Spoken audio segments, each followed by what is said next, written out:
The Circle of Time is the present, the key to the past. This is a series on creation geology that we put together for some folks that wanted a 5-week course, and we did that. And I've taken it and expanded on it a little bit in this first part in particular, because I want to go a little bit deeper into some things that we talk about a lot when we discuss creation geology and the flood and so forth, and millions of years and where that idea comes from. I want to probe a little bit deeper, because sometimes if you talk to someone who's either had some science education, they know what evolution and the old Earth is all about.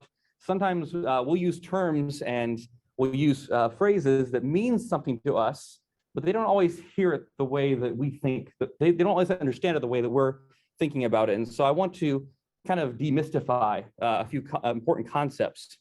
So we're going to start off with a really quick survey of the biblical flood account, because that's really where the rubber meets the road when it comes to geology, earth science, and the Bible. So we're going to survey that real quick, and then we're going to take a look at what I'm calling the history of a geologic paradigm change. And I'll explain what I mean by paradigm change, but we're going to talk about how people went from looking at the earth and understanding it from, if not a creationist perspective, at least a biblical understanding. They had a sense that the history given in Scripture was true, and that the earth somehow fit into that picture. So we're going to look at how that changed to what we have today, where the Bible is pretty much disregarded. No one considers the Bible or Revelation as a source of any information or data about the world or how it's changed. We're going to look at this word called uniformitarianism. Again, that's one of those terms that we throw around. If you've been in creation science circles, if you listen to some conference presentations, you may have heard this term, but what does it really mean? Where does it come from? Why did it convince so many people that the Bible was wrong? We're going to take a closer look at that. Then we're going to finally look at Charles Darwin and how he was influenced by this idea of uniformitarianism, and in many ways how it gave rise to what we know as evolutionary theory. But first, let's take a look at the Bible. I would love to just open up. I brought my Bible here. I would love to just open up and read this passage. Unfortunately, it's basically 3 chapters of Scripture, and there's a lot of content. So I'm going to go through, and I trust you all know the story. I'm just going to run through and kind of bullet point the key components of the story that relate to our topic. So after the fall of man, after Adam and Eve take the fruit in the Garden of Eden, they sin against God, there's a curse. And following that and the multiplication of humans on the earth, Genesis 6 tells us that the earth is filled with violence and corruption. And as a result of that, God decrees judgment by a flood. He's going to destroy the earth, Genesis 6:7. Noah alone is found righteous. And so God provides a way of salvation for Noah and his family. He instructs Noah to build the ark. The ark is provisioned. Noah's family boards the ark, and God shuts the door. At that point, Genesis 7:11 tells us the fountains of the great deep were broken up, the windows of heaven were opened, and the rain fell for 40 days and 40 nights. The floodwaters progressively rise. If you read the flood account, it's not just the rains came down, the floods came up. There's a progression. The hills are covered, the high hills, the mountains under all of heaven are covered, and all land animals and all humans perish in the flood. And God remembers Noah, Genesis 8, verse 1. And then as the flood wraps up, the wind is sent over the floodwaters, the water levels recede, the mountains become visible, the ark lands in the mountains of Ararat. Noah sends out a raven and a dove to inspect the state of this new world he's about to embark upon. The surface of the ground dries, and finally God commands Noah and the animals to depart the ark. And then God gives the rainbow promise. Noah and his family worship God. God gives them a blessing, commands them to be fruitful, multiply, to replenish the earth. It's sort of a recreation. In fact, there's a lot of parallels between the end of the flood itself, and the covenant following that with the original creation. It's sort of a recreation event, if you will. God makes a covenant never to destroy the earth with a flood, Genesis 9, and institutes the rainbow covenant. So that was a whirlwind tour. What are some key highlights that we can take away from this that might relate to this topic of geology? Well, one that I think is pretty clear from a straight reading of the text is that the flood was universal in effect. And almost everyone who takes the Bible seriously at all agrees with this, that it killed everyone that it was intended to kill. There's repeated references to all flesh, to every, to all, to only Noah remained alive. But in addition, I think we can say pretty confidently that the flood was a global event. It was global in extent. When you hear people use it, especially in theological circles, when you hear people say that the flood was universal, watch that word. They are sometimes saying that because they don't mean the flood was global. They just meant that it killed everyone in the area it was aimed at. It's a little bit of a weasel word there. The flood was universal, but it was also global. The entire face of the earth, all the high hills under all of heaven, the mountains were covered. The language is emphatic and repetitive that the flood was global. In addition, this is an important point that I don't think a lot of us, am I blocking that screen, by the way? I'm sorry. I'll try to stay out of the way. The Rainbow Covenant was made specifically to Noah and to all the animals that were with him on the ark. So if you believe the flood was local, and typically that there were animals outside of the region that was flooded that would have survived, penguins or whatever, well, those animals are not recipients of the Rainbow Covenant. And if you take a view like our friend Josh Wambadas at Washington University, who believes there were people outside of the garden and outside of the region where Genesis takes place, those humans are not covered under the Rainbow Covenant either. God's covenant is very specific to Noah, his family, and all the animals on the ark that were with Noah. And then I think you can tell from the text implication that those were all the animals that survived. So again, it reemphasizes that the flood was global. Thirdly, the flood was a tectonic and volcanic event. Now we start to get into some sciencey words. This has to be inferred, of course. The Bible doesn't talk about volcanoes. It's not a word in the scripture, but the language used in scripture, the fountains of the great deep are broken up.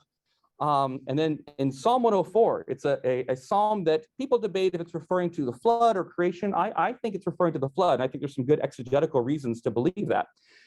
It speaks of there being mountains rising, valleys sinking down. We call that tectonics today. That's when we think of mountain building, of the Earth's crust being lifted up and subsiding and so forth. That's a tectonic motion we're talking about.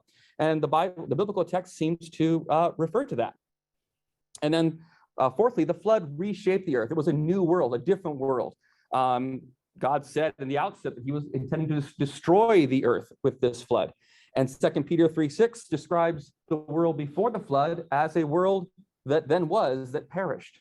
So the Bible is pretty clear that there's a big distinction between what the world was like before the flood and afterwards. We're seeing through a glass darkly when we try to understand how things were before the flood, because we don't have access to that world anymore. And by the way, this was the historic understanding, even by early scientists when they first began to connect the biblical account to geology. And we're going to talk about that. So what are some geological implications that we can be, this is not a flood geology talk yet. We're not there yet, okay? But what's some general takeaways we can get from what we've seen just so far? Well, we know that today floods reshape the earth. Through erosion, deposition, they disturb the ecology of an area, they kill off animals, they displace animals, they reshape the earth. We see this with local flash flooding, we've seen it with larger flood events, dam breaches and so forth. A global flood would produce those sorts of effects, but on a colossal scale, potentially an unimaginable scale. It might do things that we can't envision, but it would certainly at least reshape the earth and cause a lot of erosion and a lot of deposition. Again, the global flood, if this is historical, would have profound implications for geology. If the global flood happened, it makes a difference in what the world looks like today. It was popular, and I'm not going to talk about this in any depth because it's pretty much disregarded now. It was popular back in the day when there was this dispute about the age of the earth and was the flood global or not. When that first came up, a lot of churchmen and theologians would try to say, well, the flood was global, but it was tranquil. It did nothing. That is impossible. You cannot cover the surface of the earth with enough water to cover the highest mountains and not entirely reshape it. So the idea that there was a tranquil flood that left no evidence, sorry, that just cannot even be taken seriously, and we're not going to talk about it. Because we see that the surface of the earth and the geology of the earth shows that there's been a lot of reshaping going on. We have 70% of the earth's surface is covered in sedimentary rock. This is not geology 101, but sedimentary rock just means rock that's formed from sediment. Typically borne by water, can be borne by air as well, wind blown and so forth, but primarily through water. We have massive formations of sandstone, like here the Tepete sandstone, I believe, in the Grand Canyon, or the Redwall limestone, which, by the way, we find the equivalent of Redwall limestone here in Missouri. It's called the St. Genevieve limestone. We see strata, layers of rock that have been folded and broken in pretty extreme ways in some cases. Yeah, have you ever seen that? I mean, that's a piece of strata of rock that, if before it was broken off, would have continued. That curve would have gone on, and that would have shot up into the sky to some extent. Incredible reworking and resurfacing. We have massive deposits of chalk. This is on the order of a quarter mile of microscopic plankton exoskeletons, if you will, that make up these chalk deposits. This is the White Cliffs of Dover, of course. We have massive outpourings of basaltic lava. These are called large igneous provinces. Some of them are on the order of 100,000 square kilometers or more of just pure lakes of lava, an ocean of lava, unimaginable outflowings of lava that have happened all over the world in the past. We have coal. I believe that the statistic that I had here in my notes was something on the order of about 1 trillion tons of sourced usable coal reserves that are known. There's obviously much more than that that's not accessible or not open to mining and so forth. Tremendous amounts of organic material that has been buried and through pressure and temperature turned to coal. That has to be explained. Where did all those plants come from? What happened to them that would create these massive coal reserves we have today? We have unconformities. We're not going to talk about, we'll talk about that a little bit later on, but we have places where you can see there's a distinct, without understanding what an unconformity is, can you tell there's a difference between the rocks above and the rocks below, right? Something happened that cut into the rock beneath and deposited a different orientation of rock on top of that. That's called an unconformity. Those are going to become very important later on. And I've even talked about fossils, right? We have dinosaur fossils. We have fossils of mastodons and other sorts of mammals. We have marine fossils aplenty. The official state fossil of Missouri is a crinoid, a marine animal. And then, of course, we have canyons, and there's just a lot of geology out there. There's a lot of earth shaping that's happened in the past. And if the flood was historical, if it really happened, surely some of this at least must connect to that, right? There's no way that none of this is affected by the flood. There must be an interaction if the flood was historical.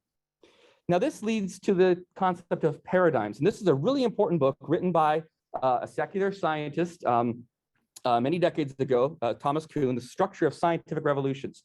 And his book was really influential, or really important, because what he did is he sort of dispelled the myth of the objective scientist, the idea that science is simply a matter of observing facts and figuring out the logical conclusion of those facts, and science progressively knowledge progressively advances and science advances.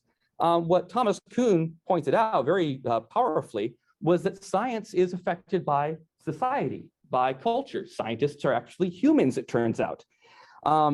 Here's a good quote from this book. Far from being magisterial in objectivity, that's the myth, the idea that scientists are above all the rest of us that have biases and traditions and loyalties and so forth.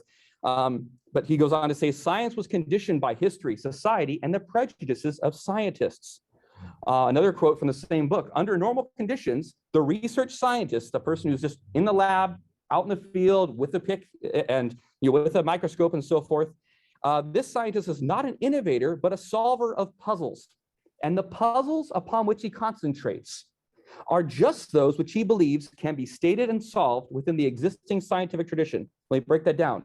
The questions the scientist asks and the experiments that he runs he does them because he knows that according to his paradigm, his worldview is a word we like to use, this is the way it should work. I'm going to do science that confirms that. It's a very natural, it's unavoidable. It's the natural way we work. We don't go and look at a situation and consider all sorts of possibilities that we don't believe are possible. We limit what we consider to the ideas and to the things that we think can happen. And so Thomas Kuhn uses the analogy of glasses, and in creation circles, we talk about worldview glasses, the idea that glasses, affect how you see the world around you. And I love this analogy Thomas Kuhn uses, is that when you bring a new paradigm to a scientific field, it's like a pair of inverting glasses. It's glasses that turn the world upside down. And imagine if you're promoting a new paradigm, you've got a new set of glasses that turn everything upside down. And you're telling people, hey, put these on. Trust me, it works. It looks better this way. For most people, they put those on, the world's upside down, the ground's the sky, and they don't know what's up or down. They can't walk. It's disorienting.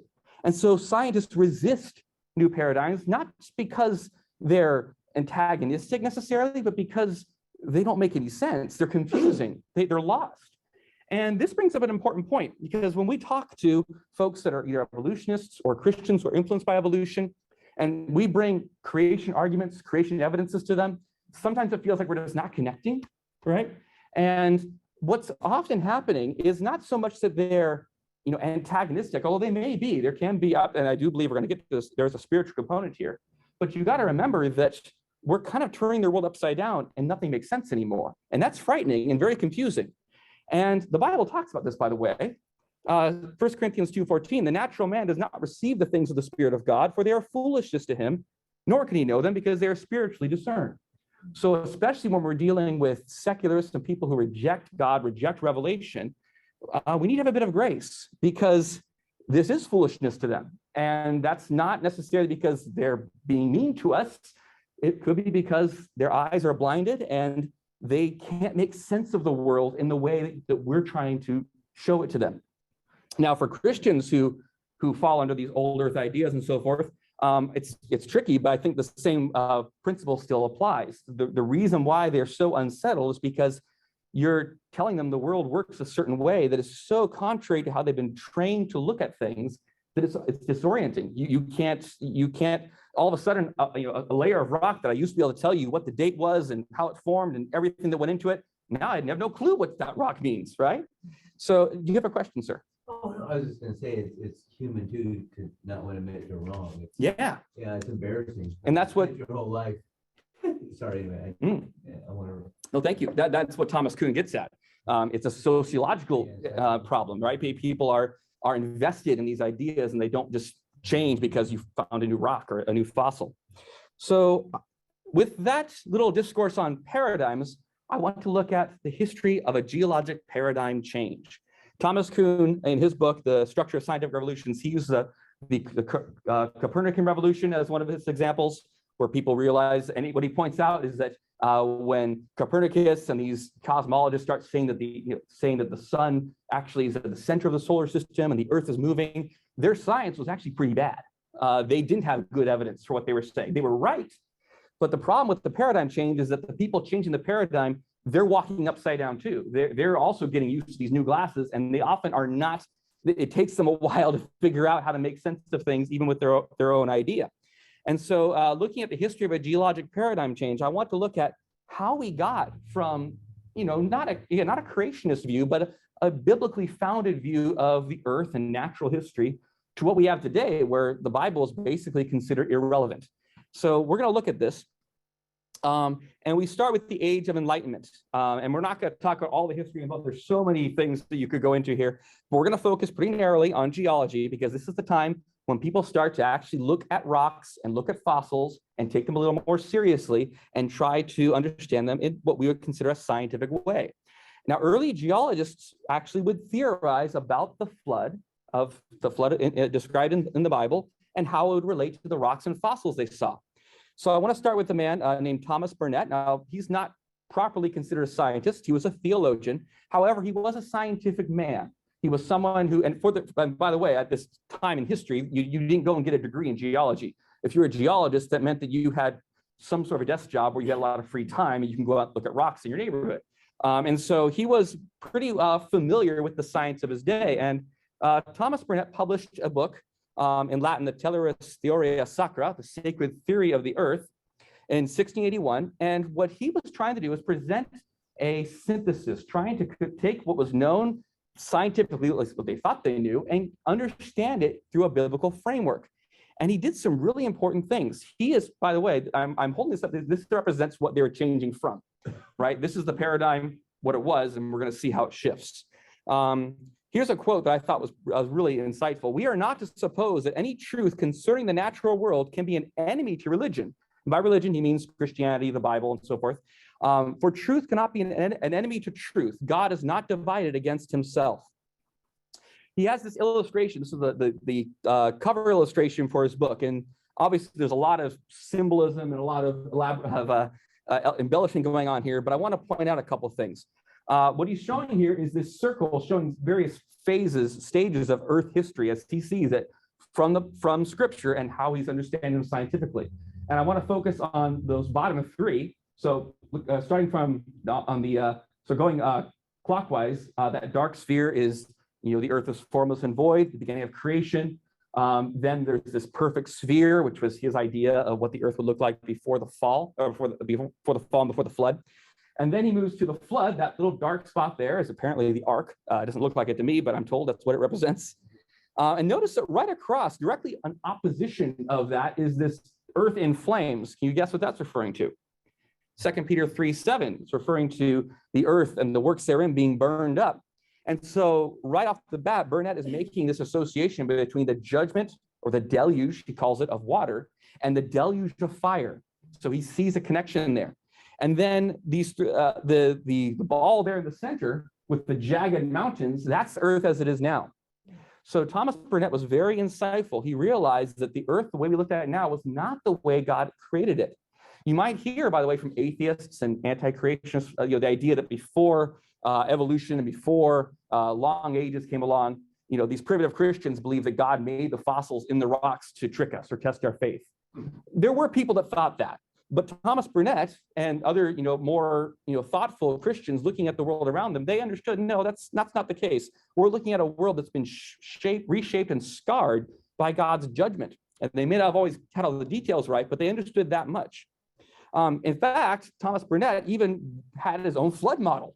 He had a series of illustrations where he supposed what the fountains of the great deep might be, and he showed how the water could have erupted from the surface, from beneath the surface of the earth, flooded the entire planet, and then left behind what he saw as a broken, jagged, scarred earth that we have today.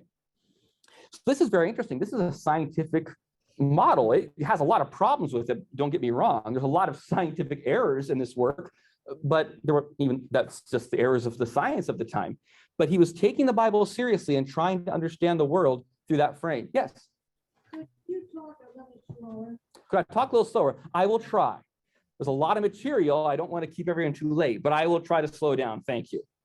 Okay, so that's Thomas Burnett, theologian, but a scientifically minded man who wrote a very important work that is extremely, by the way, if you know the heat that Bishop Ussher gets for his 4004 BC date of creation, Thomas Burnett is loathed with the same degree of passion by scientific historians. But that's not the case with this next man, Nicholas Stenno, who is a contemporary of Thomas Burnett. And this guy was one of the first proper geologists who actually devoted a significant portion of his time to studying rocks and studying, in particular, rock layers.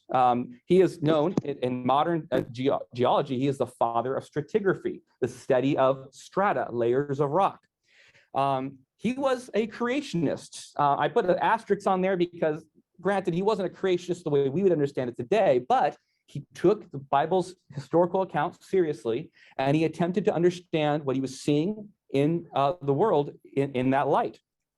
And he affirmed a global flood. He didn't really argue for these things. They were mostly assumed, but nonetheless, it was something that guided his research.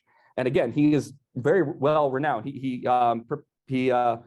Okay, yeah, I want to add this bit as well. We're going to look at this in more detail in just a second. But he actually proposed distinctions in the layers of rock he looked at. He was trying to tell the difference between rocks that were from before the flood, rocks that were laid down during the flood, and rocks that were laid down after the flood. That's kind of a sophisticated way to look at geology. Most people would not really even care to differentiate that, and Nicholas Stenno was. So he wrote this book, which is, we're just going to call it his prodromos, which is the preliminary dissertation of his body of work. And he came up with what are now known as Stenno's, that's a typo there, sorry, Stenno's laws of stratigraphy. And I'm not going to go into a lot of detail on this, but basically he came up with laws, with rules, as simple as that when you're looking at layers of rock, you got layer A, layer B, layer C. Layer A must have been laid down first, right? I mean, it makes sense. If you're filling your laundry, your hamper with laundry, the laundry at the bottom was probably dropped in there first. That's common sense. But before that, people really on the right side, lower. And so we have a audio coming through. I'm going to mute you, sir.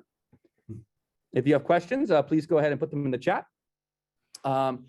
He came up with other rules as well, law of cross-cutting relationships. Here's a good one, original horizontality. Can you guess what that means? Rock layers were originally flat, right? When you see a rock layer, it's tilted up on end. It was probably not laid down that way because gravity would object. It's going to fall to the bottom. And so rock layers should be laid down flat. Again, most of his rules are just really common sense applied to rocks in a scientific way. He was taking scientific care in a way that previous folks had not done. This actually was what led to the development of what we call the geologic column. The geologic column is not an invention of evolution. In fact, it comes before evolution, largely because of the work of Nicholas Stenno, because people realized we could use these rules to figure out globally how layers of rock were put down. And again, Nicholas Stenno realized that this was very important to understanding which rocks were from the flood versus before and versus after. So let's look, I was going to take a couple of snippets here from his Prodromos. In regard to the first aspect of the earth, Scripture and nature agree in this, that all things were covered in water. So he's saying that from what he can see in the rocks and what he sees in the Bible, the earth starts out completely covered in water, which is very consistent, right, with what we see in Genesis 1. How do you know this? Well, because he saw that the rocks that were on the highest mountains, but had no fossils in them, very important, no animals had been created yet, but they were clearly rocks that had been deposited underwater. And so he put two and two together. We have rocks that were laid down in water, but no fossils. There must not be any animals around. Where in the Bible is there a time where there's water, but no animals? Genesis 1, before day 5, right? Or day 3, I guess. No, but anyways, I'm getting my creation week days mixed up there. But he realized that this is early in creation week before God has created any living things. And that would explain why there are no fossils there. Then he recognized that there was a second period where the earth was covered in water. How did he know this?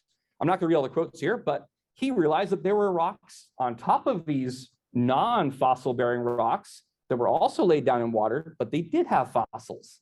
And so Stenno, I mean, really just common sense, right? He's thinking, okay, where's the time where the whole world would be covered in water and animals would get buried in it? By the way, Stenno's book was all about how do you get solid fossils into solid rocks. That was what people were confused about. And a lot of folks would, and some Christians did suppose that God created the shapes of animals in rock to test our faith.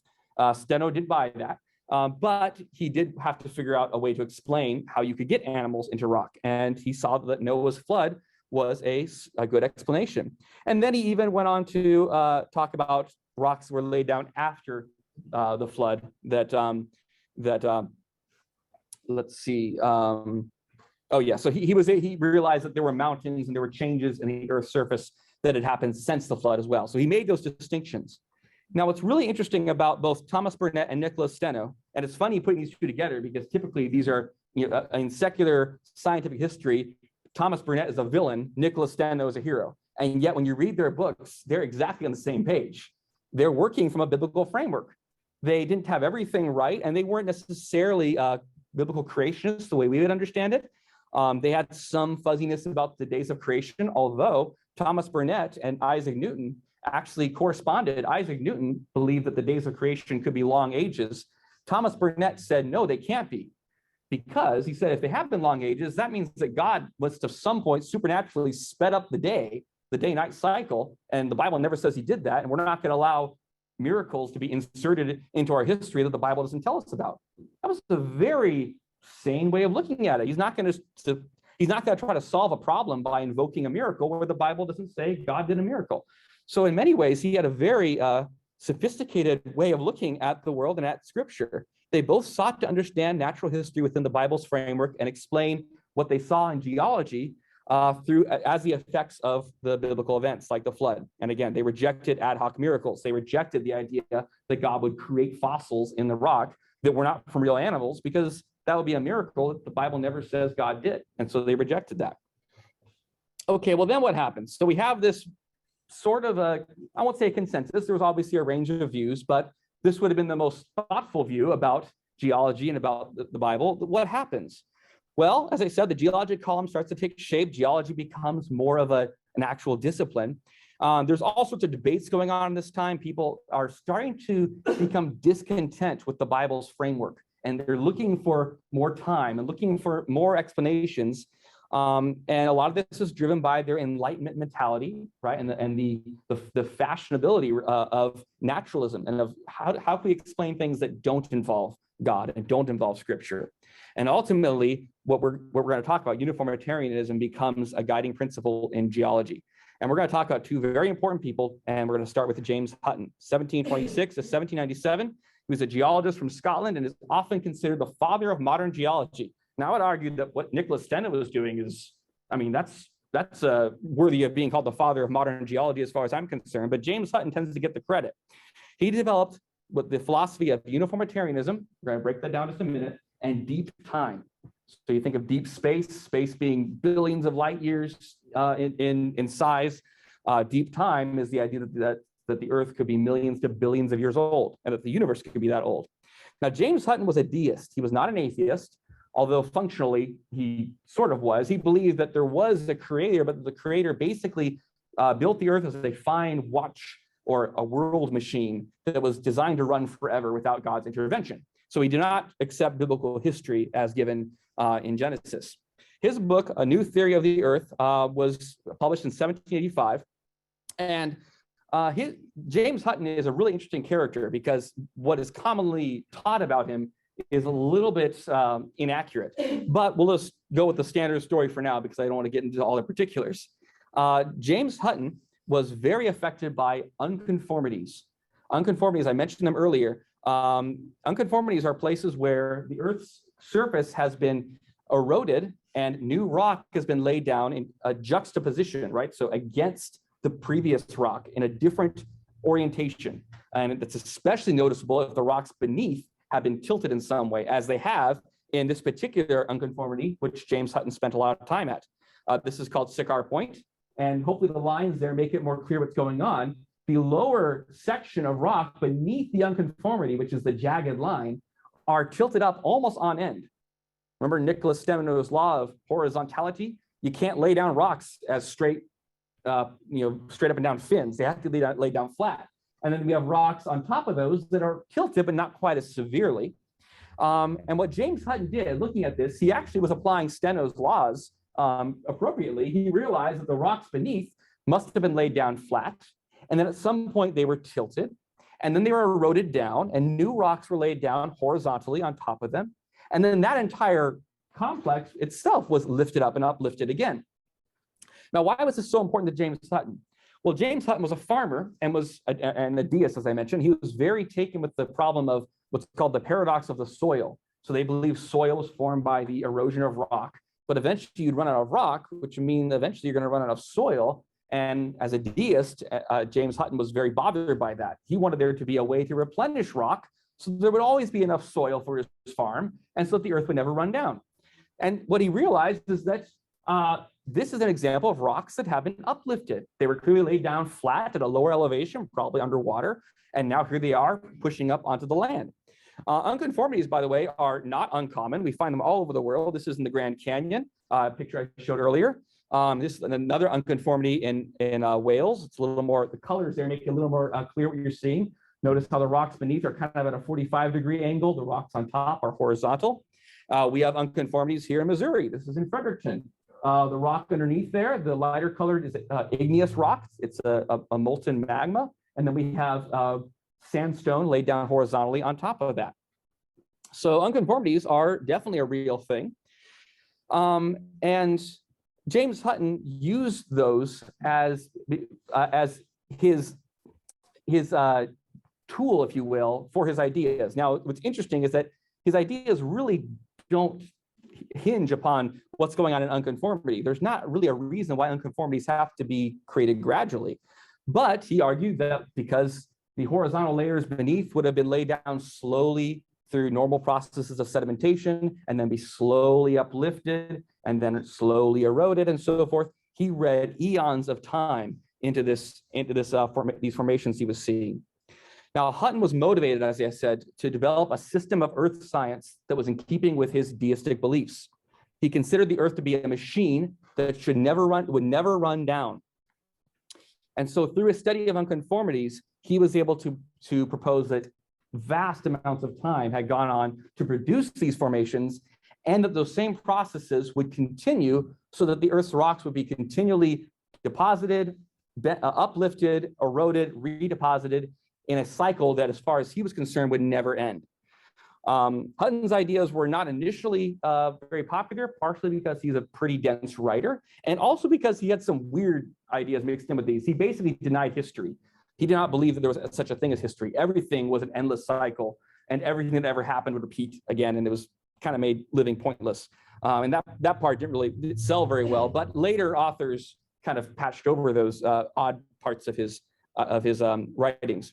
A good quote from Hutton here is, "The past history of our globe must be explained by what can seem to be happening now.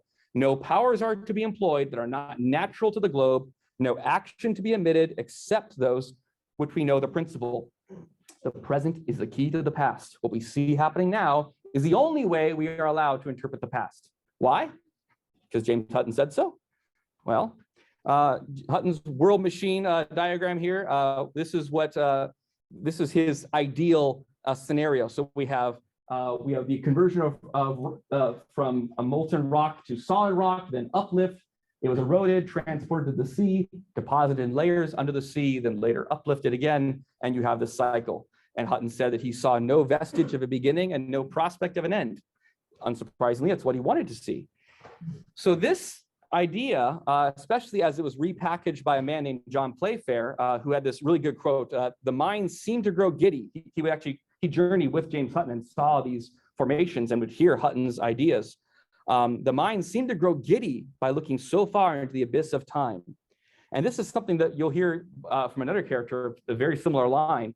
It's very interesting that as they began to uncover this idea of deep time and long ages, there's almost a reverent language about it. It's almost like they're finding a new God. And that's probably not far from the truth, because time and vast ages of time in their mind are substitutes for a creator God and a God who intervenes in his creation. Stephen Jay Gould writes that James Hutton developed his theory by imposing on the earth the most rigid and uncompromising version of time's cycle ever developed by a geologist. Imposing. This was not something that James Hutton saw on the rock and was driven by evidence. He imposed a particular view of how the world should operate on rocks, and he was able to sell that effectively to enough people for this idea to catch on. But it didn't really catch on until the second gentleman that we're going to talk about, Charles Lyell, 1797 to 1875. Charles Lyell was a lawyer and was a good wordsmith. He had a way with words, was a good writer. And he was the author of a very important book, The Principles of Geology, published in 3 volumes in 1830. He developed and advocated for the principle of uniformitarianism. And that's what we're going to talk about just a minute here. Now, Charles Lyell was not shy about his motivations. He didn't write this in his book, but in letters, he said that he saw himself as the spiritual savior of geology, freeing the science from the old dispensation of Moses. So not exactly an unbiased empiricist who's completely driven by the data, the way that Lyell and Hutton are both taught often in curriculum. Here's his book, The Principles of Geology. Charles Lyell was very bitter towards what he called the diluvialists. You can guess who those are, the folks that believed in Noah's flood. He says that they were induced by their system to confound all the groups of strata together instead of discriminating, instead of looking at them carefully and understanding that they were created through a variety of causes acting throughout a long succession of epochs. So he has a very passionate way of writing. Lyell basically told you that anyone who disagreed with him was just stupid and old-fashioned. And yeah, it was effective. You want to be the smart person in this story, right? So you should join him. Never was there a doctrine more calculated to blunt the keen edge of curiosity. Tell it to Nicholas Stenno. Then this assumption of the discordance between the former and existing causes of change. He's saying that the idea that things were different in the past, it blunts your curiosity. You're no longer interested in the world because how can you possibly understand it? It was different in the past. Now, Lyell and Hutton were both, their ideological opponents were not really creationists. There were no creationists at the time, or people who would recognize as that for the most part. They were the catastrophists. And these were men like George Cuvier, William Buckland, and so forth. And these are very important scientists, and they gave us ideas such as the Ice Age, which was accepted eventually. They did not accept the Bible's history, but they did see that the rocks and the fossils in the ground, they were field geologists, they were empiricists. They said, we see evidence of catastrophe when we look at the rocks. And they didn't accept the Bible's history either. They had other ways of trying to understand how the world came to be. But they did see signs of catastrophe. And so they were the opponents of folks like Lyell and Hutton. And they argued that the geologic data indicated that the Earth's history was shaped by catastrophe. The Ice Age, Noah's flood was at least one of the catastrophes that they supposed, and other catastrophes, whether global or regional. And they recognized that this is what the rocks said. The rocks showed abrupt appearance of fossils. You'd see a layer of rock that had a certain kind of animal, and the next layer, the animal's gone. They would look at that and say, that's extinction, that's a catastrophe, something dramatic is happening. They tended to be skeptical that gradual, slow processes like we see today were capable of fashioning the Earth's surface the way they saw it. Now, there were at this time a group of men called scriptural geologists. John Woodward is a famous one. These were men who saw in particular the church leaders of their day compromising on the biblical chronology and the age of the Earth, and they reacted against that. And they tried, again, in a reactionary way, to show how the Bible's account of the flood could be used to make sense of the rocks and fossils. Their ideas were basically ignored and are still ignored for the most part. They didn't really go anywhere. They showed up as kind of a historical blip of opposition to this, to the domination of older thinking that they saw coming. They agreed with the catastrophists that the rocks and fossils showed catastrophe, but they attributed most of that to the flood. And they tried to understand the geology that they saw through a young Earth, but they were, again, largely ignored. The definitive book on the scriptural geologists is The Great Turning Point by Terry Mortensen, who works at Answers in Genesis. This is from his PhD dissertation. And we're not going to talk about those guys anymore, although they're very important for our understanding of biblical and flood geology today. So let's summarize Hutton and Lyell. Both of them advocated this new idea of deep time, which effectively replaced the Bible's chronology. They were ideological. This is so important to remember. They didn't go to the rocks and say, aha, the Bible's wrong. They knew the Bible was wrong, and they found so in the rocks. Okay? This goes to what Thomas Kuhn writes about. Right? They were paradigm changers, but they were not just taking little bits of data and just making an argument that overturned the previous paradigm. They brought their own paradigm, which was explicitly anti-biblical, and they forced it on the data, and it stuck. And we're going to talk about why it stuck next. They describe the Earth's history in terms of slow and gradual change. That's especially Charles Lyell. Hutton was a little bit fuzzy on it. He was okay with things happening quickly as long as they just always happened forever. They argued that only presently observed processes should be used to understand geology. And of course, they rejected the idea of the biblical flood, or at least a flood that did anything geologically speaking. Paul Garner, in his excellent book, The New Creationism, which I have on the table, if you want to take a look at it later, he says that although in recent decades there has been a move away from this most rigid form of uniformitarianism towards an acknowledgement of the evidence of short-lived catastrophic events in the Earth's past, the modern geologic community remains firmly wedded to the concept of long geological timescales.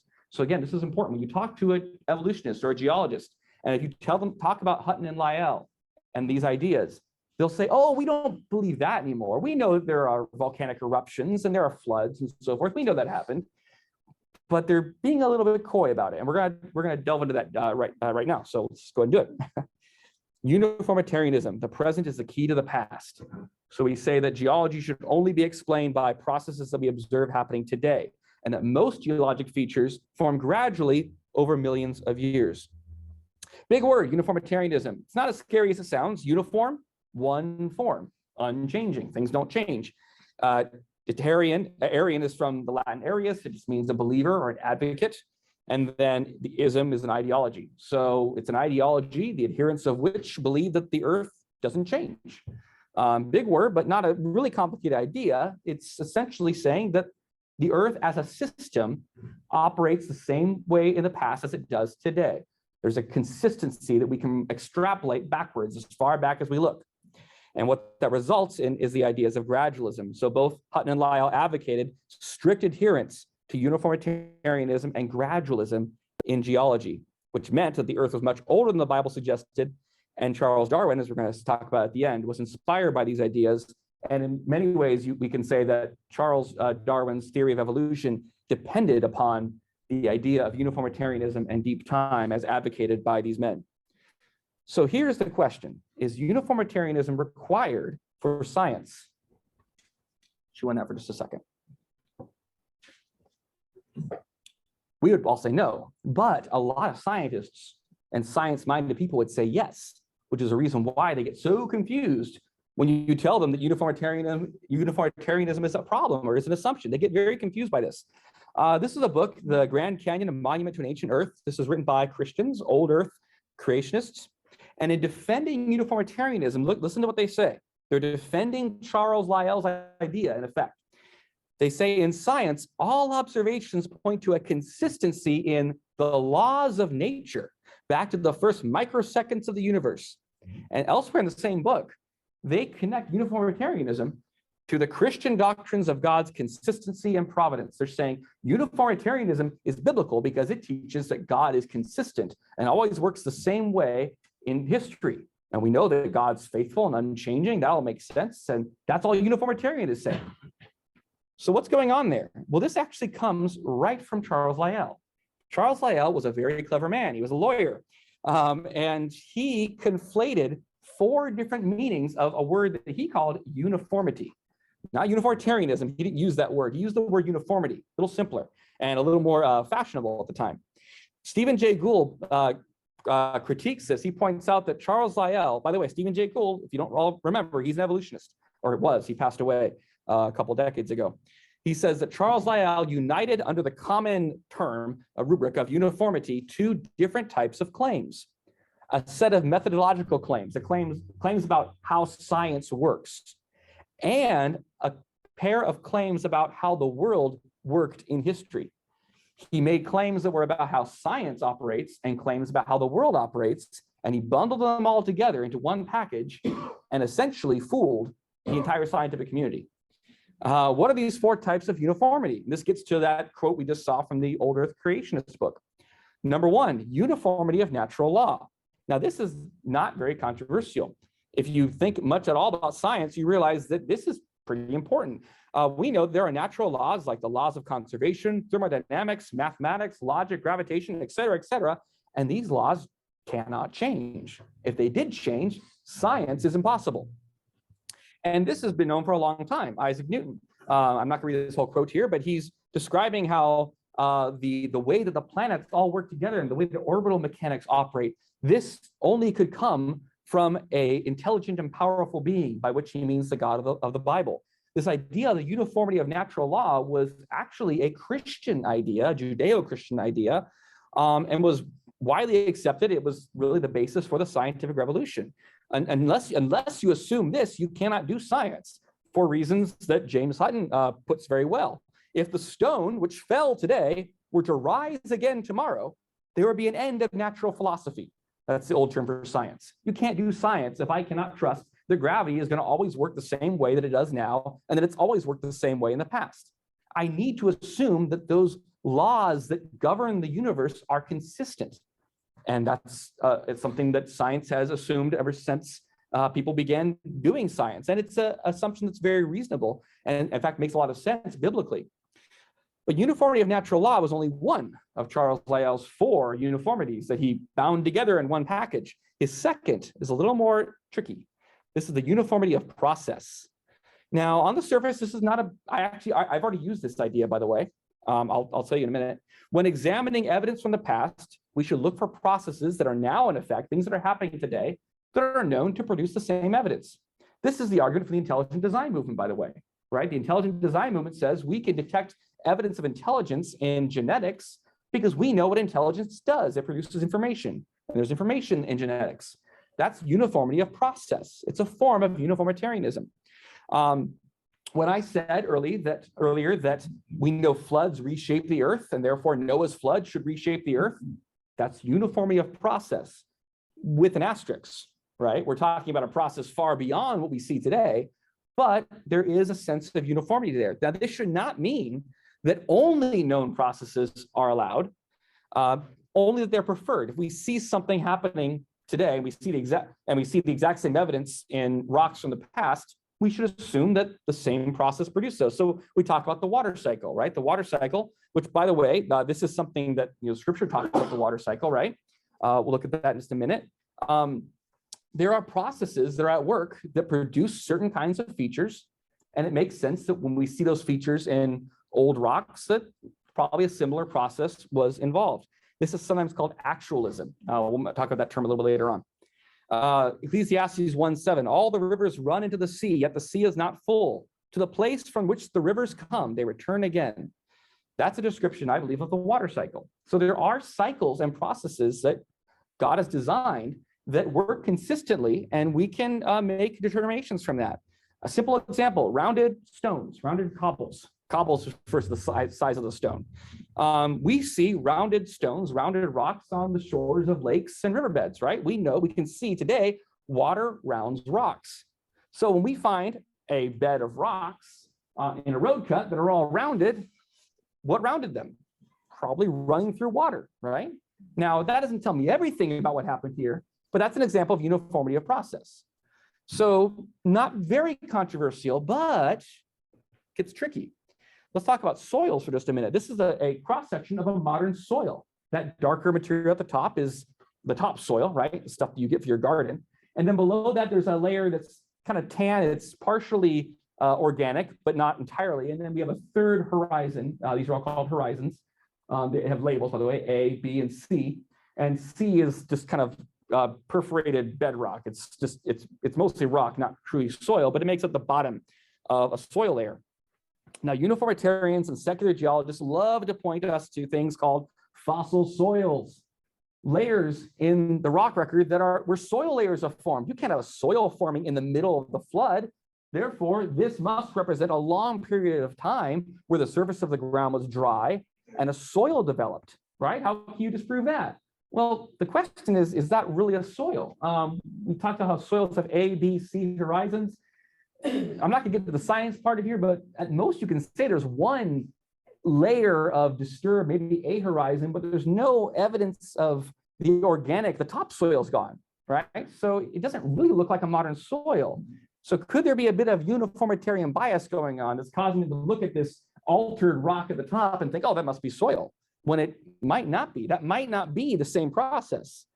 This particular topic is in another book that I brought here, Rock Solid Answers. I'm not going to go into it. But the problem with uniformity of process, even though it's generally sound, is that scientists can be wrong in determining that this is the same as this happening today.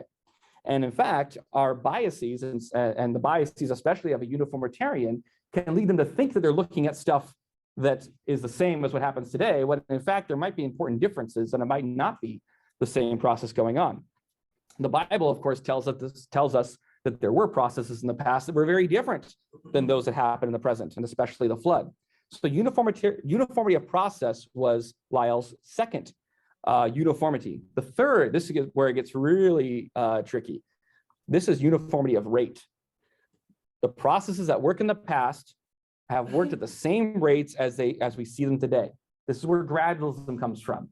The earth does not change very quickly today, ergo it must never have changed very quickly. It must have changed slowly all throughout its history. This is uniformity of rate. This is not a scientific claim. It's not. It's a historical claim. And we're going to talk about that in a minute. So there's no times in the past when the Earth's rocks were radically altered or formed more quickly than they do now. This is also called gradualism. So as a common example of this would be how we measure the growth of stalactites, cave formations, right? We measure how fast they're forming today. We measure how tall they are, or how far down they reach from the ceiling, and we calculate how old they must be. Now, that doesn't always work because sometimes the rates, they differ, and sometimes stalactites start inconveniently growing from overpasses and parking garages, and they grow a lot faster than they do in some caves. It turns out that conditions have a major effect on the growth of formations like these. But where this uniformity of rate really becomes important is something that in creation circles we've all heard a lot about, and that is radiometric dating. So we're not going to talk about this in detail, but radiometric dating basically works on the principle that we have elements inside of a mineral that change from a radioactive unstable state to a inert stable state over some known over a period of time at a known rate. It's like an hourglass. It's an hourglass where we can measure how fast the sand from the top is moving to, into the bottom cell, and then we can make an extrapolation and understand how old this rock or this fossil might be based on what's called the half-life. And we're not going to go into detail on that, but you can hopefully understand, like with an hourglass, a constant rate is necessary for this to make any sense. If the hourglass has a valve that can be adjusted and the sand could have been pouring faster in the past, then we cannot use this hourglass as a time indicator. The half-lives, of course, for these elements that are used today for dating rocks are on the orders of millions to billions of years, other than for carbon-14, which is a mere 5,730 years. Now, none of these dating methods were available when Charles Lyell and James Hutton and these guys were coming up with these ideas. This all came later on. So don't think that they use this to come up with the idea of gradualism. It's the other way around. The question, of course, is that how do we know that uniformity of rate is actually true? It's not a scientific claim. It's a historical claim. There are, in fact, some indications that even radiometric decay rates might not be constant. This is a paper from just last year, measuring the fluctuations in radioactive decay rates inside a modified Faraday cage. We don't have to understand what that all means. The point is that there is already some uncertainty about how constant these decay rates might be. Not only that, there's also questions about how accurate our measurements of those rates even are. So uniformity of rate is a bit of a minefield. And of course, those of us in creation circles know that there was a major creationist project, radioisotopes and the age of the Earth. The Rate project, I have the two Rate books here with me, and they gave some scientific understandings. This is thousands, not billions, which is a simplified, more popular level account of the same research. And they have reasons to show, they have evidence there to show that decay rates may not be so constant. But the point is that uniformity of natural law and process, those are, for the most part, among scientists, those are pretty much golden. You have to have those to do science. But Charles Lyell was adding this uniformity of rate into the same package, and that changes a lot of things. And he was trying to sell this as part of the same natural law constant that had to be in place in order for them to do their science. Stephen Jay Gould again nails this.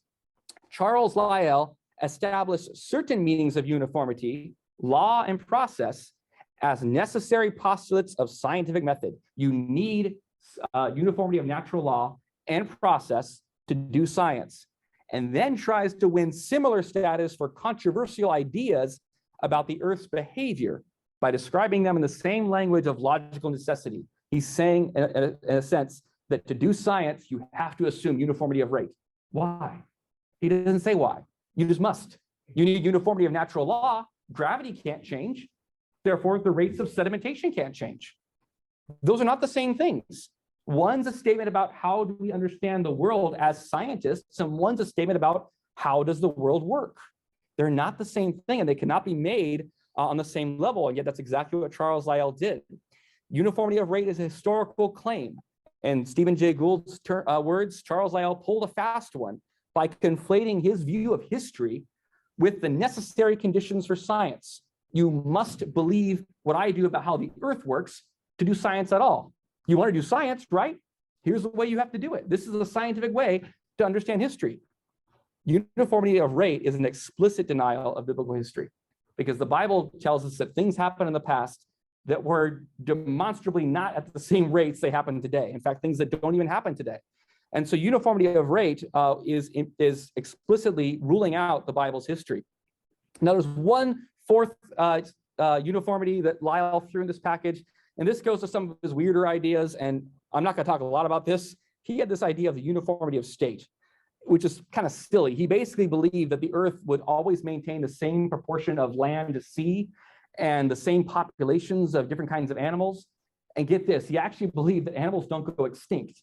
The animals in the fossil record would someday come back to life. And someday the Earth will be populated by ichthyosaurs and dinosaurs, and humans will be the fossils. And he had this, again, this ideology at work here where he wanted to believe something about how the earth worked, just like James Sutton did. This was basically rejected. No one really bought that idea, and Charles Lyell eventually kind of backed off from it. And so we can say, looking at Lyell's 4 uniformities, that uniformity of natural law, everyone's in agreement with that. That's not really something, and sadly, a lot of anti-creationists and old earth creationists, they will claim that we creationists don't believe in the uniformity of natural law. Why is that? Well, because we don't necessarily believe with the other uniformities, process and rate. And because they buy Lyell's original fast one, as Stephen Jay Gould says, of bundling all these together into one idea, in their mind, if we reject number 2 or number 3, we must be rejecting number 1 as well. It's not the case. They're very different kinds of claims. Uniformity of state, as I already said, didn't go anywhere, but these 3 beliefs, these three assumptions, natural law, process, and rate, make up uniformitarianism even to this day. It goes by different terms. You'll hear words like actualism, neo-catastrophism, and there's more acceptance, of course, of there being some periods in the past where things happened faster and so forth.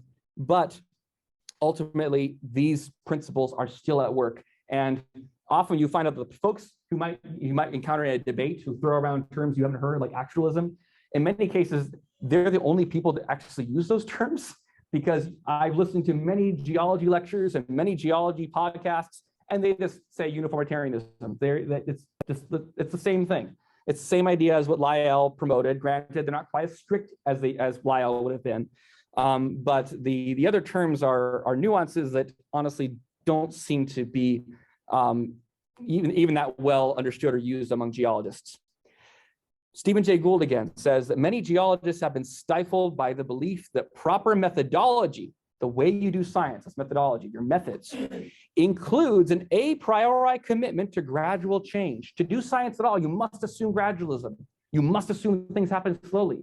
By the way, sort of Stephen Jay Gould wouldn't say this, but I would say that applies to naturalism as well. To do science, you must assume that God has nothing to do with it. You must assume natural processes only. Why? Why is that?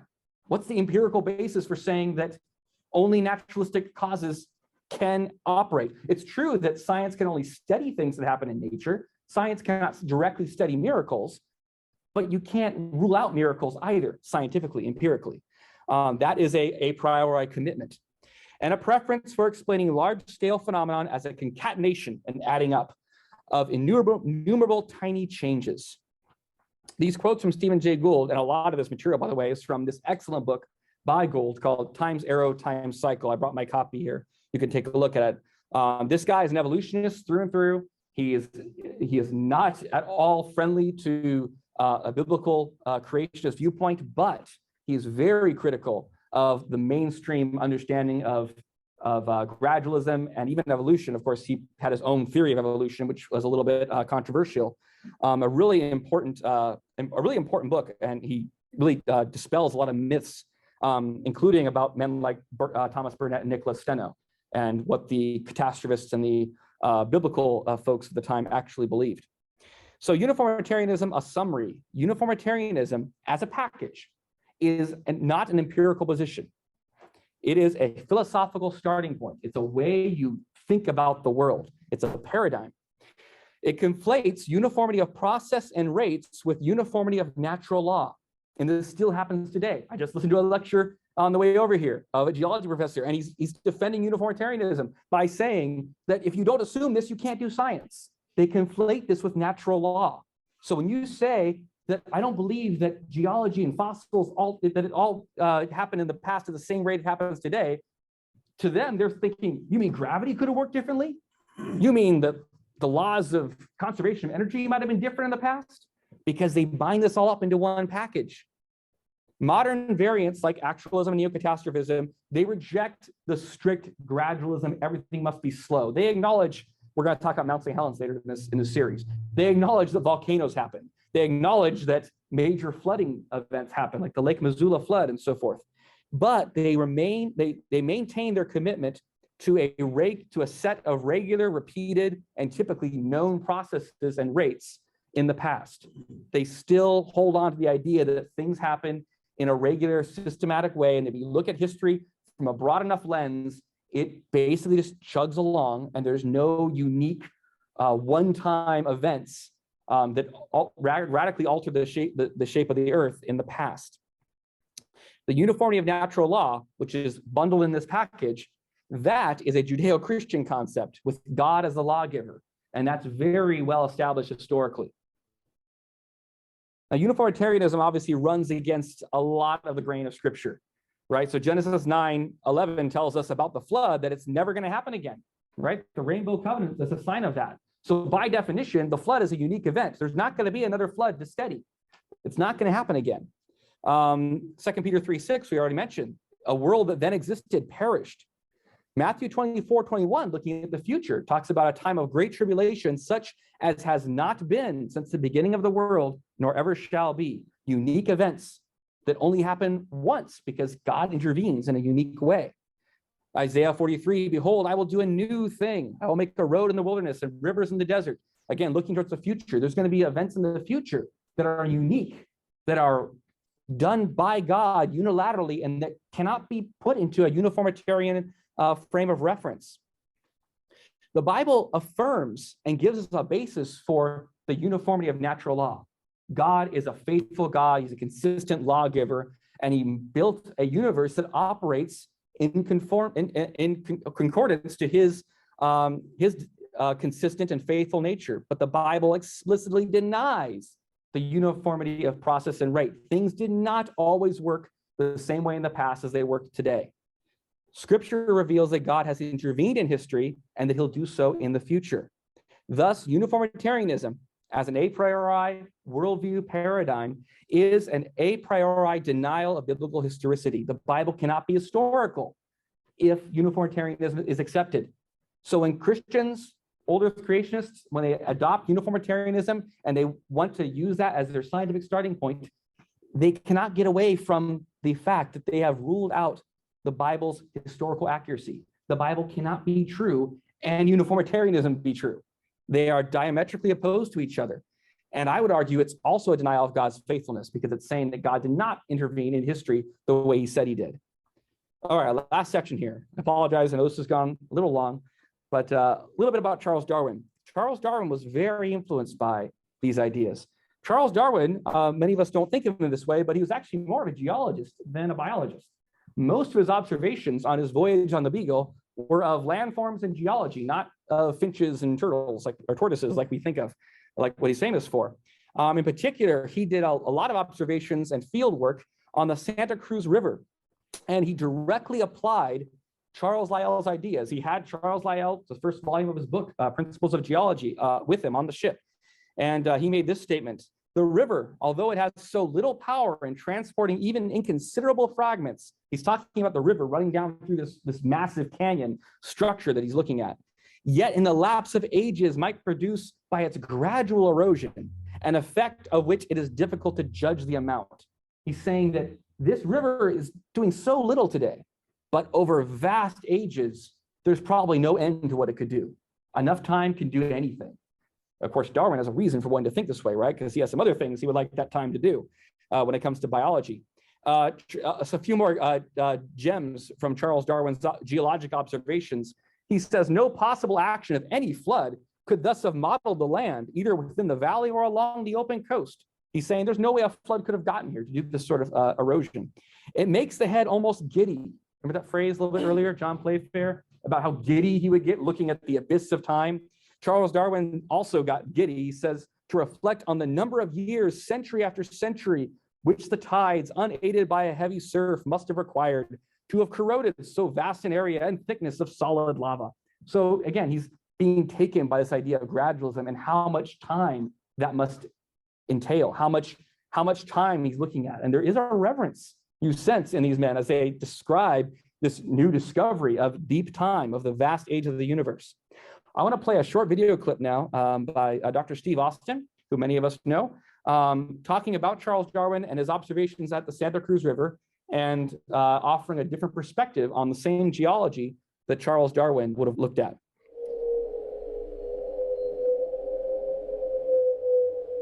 Man is born with an insatiable desire to comprehend the origin of life and the universe. 150 years ago, one man thought he had figured it out and wrote a book that has shaped the way we look at our world. That man was Charles Darwin. But what if he was wrong?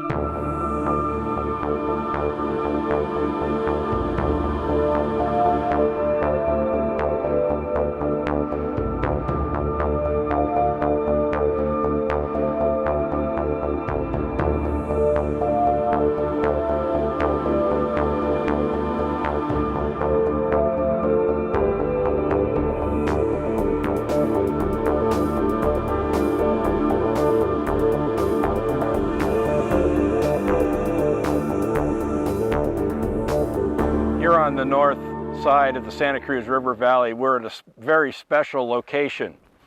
This is a place where a young man, 25 years old, walked up this slope 175 years ago. On April 26, 1834, Charles Darwin walked up this slope and made some significant statements that were to impact the world.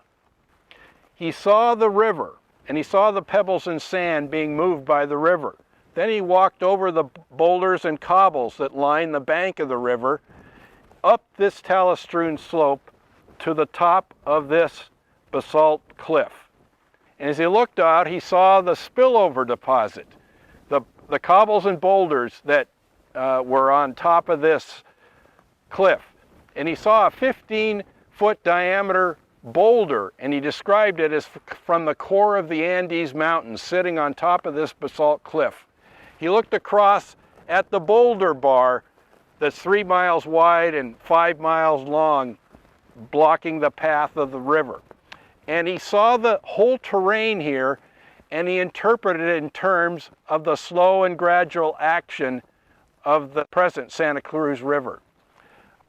He wrote about it in his journal. He said, "The river, though it has so little power in transporting even inconsiderable fragments, yet in the lapse of ages might produce, by its gradual erosion, an effects of which it's difficult to judge the amount."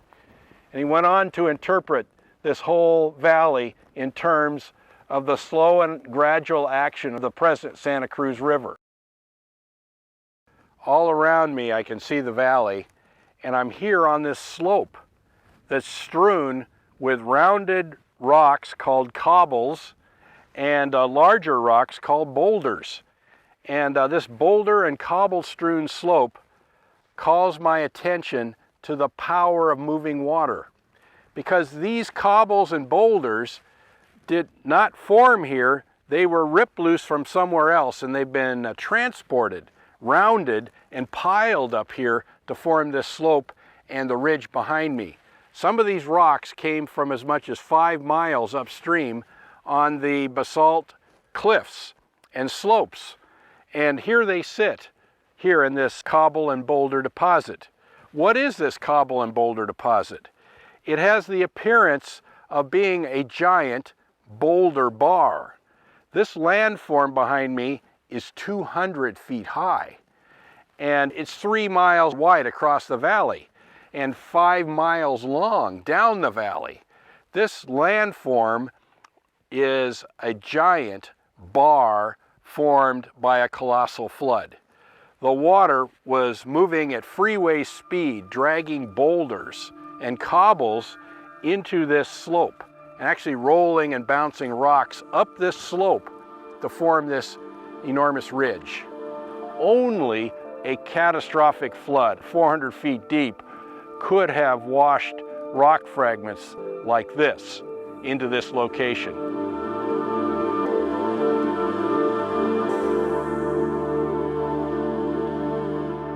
I'm here north of the Santa Cruz River on top of the basalt cliffs. At this location, my GPS tells me that I'm 300 feet above the level of the river. Yet at this location, we see cobbles and boulders strewn over the basalt cliffs. Charles Darwin even described a 15-foot diameter metamorphic rock from the core of the Andes Mountains. Darwin assumed that the 15-foot diameter rock was floated in on an iceberg and dropped here. how did these rock fragments get here? Some of these rock fragments are metamorphic rock from the core of the Andes Mountains, over 150 miles away. How did these rocks get on top of this cliff? Only a catastrophic flood, a colossal flood 400 feet deep over the cliffs could have washed rock fragments like this into this location. This is a giant spillover deposit from the colossal flood. The Santa Cruz River Valley is positioned between this high gravel-covered plateau that I'm standing on and the lava flood terrain to the north of us. This river valley runs east-west from the Andes Mountains to the Atlantic Ocean, a distance of 200 miles. Two things are really important about looking at this valley. The first thing to see about the Santa Cruz River Valley is the width of the valley, 6 miles compared to the small width of the river. This valley is much larger than the present river system requires. And I see the small and minor power of the present Santa Cruz River moving sand and pebbles. Yet I see the gravel and the boulders and big cobbles that have been moved in the past. I see the depositional features of large boulder ridges and mounds and bars that are extraordinary features of the valley. And so these depositional features within the valley command my attention. And as I think about the present river and the width of the canyon and the amazing boulder and gravel deposits of the valley, I think of a big flood that was once through here. An enormous river flood once excavated this valley. So the Santa Cruz River Valley is a testimony of a gigantic river flood. And behind me you can see this lake, which many years ago was about 50 feet higher, and of course it's drained rapidly during one of these glacier outburst floods. And so being here at Marina Glacier reminds us of the colossal ice age dams that must have existed in these valleys when rapid catastrophic breaching of dams failed, and we had these glacier outburst floods down on the Santa Cruz River. So the source of big, really big glacier outburst floods is right here in the upper drainage of the Santa Cruz River in southern Argentina. Why did Charles Darwin blunder here in his interpretation of the Santa Cruz River Valley? I think there are three reasons why he failed to understand this terrain properly. The first reason was his view of what he was going to see was tainted by presuppositions. Before he even came here, he had some strong ideas and opinions about what he was going to see. And because of that, he did not see this place correctly. A second reason that Darwin erred here at the valley was he was reading the wrong book. He had a copy of Charles Lyell's book, The Principles of Geology, on the Beagle, and as he came to this valley, he was thinking the thoughts of Charles Lyell, of slow and gradual river erosion cutting valleys. And because of that, it caused a significant error. And a third reason that Darwin erred here at the cliff was he was developing an incorrect methodology, a pseudoscience, if you will, an incorrect way of looking at the world. Darwin's methodology was flawed, and we see it in microcosm right here at the basalt cliffs. Darwin was wrong about the Santa Cruz River. He was wrong about the process that formed this valley. What else was Darwin wrong about?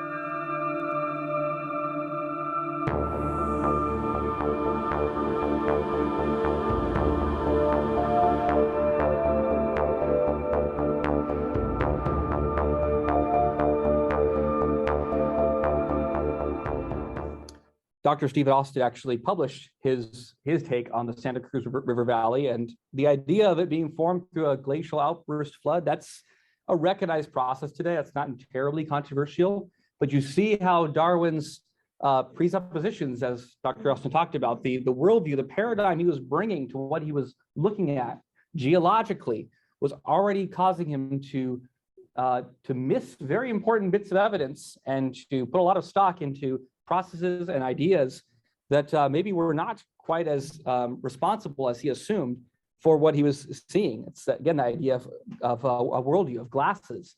They shape the kinds of questions that we ask. And someone like Dr. Austin, who's got more catastrophic leanings, he brings a different set of ideas and presuppositions. And in his case, that actually highlighted key evidence that was in that valley that Charles Darwin saw. He described that 15-foot boulder. Did he ever consider how the small river that, in his own description, cannot move the smallest fragments? How did it move a 15-foot chunk of the Andes Mountains? That question apparently didn't seem interesting to Darwin, and he didn't bother answering it. And that's the problem with paradigms and worldviews. 2 Peter 3 is a really important passage, one of my favorite passages of Scripture, because I think it really describes and even predicts this rise of uniformitarian thinking. So I'm just going to read this a few verses. Knowing this first, that scoffers will come in the last days, walking according to their own lusts and saying, where is the promise of his coming?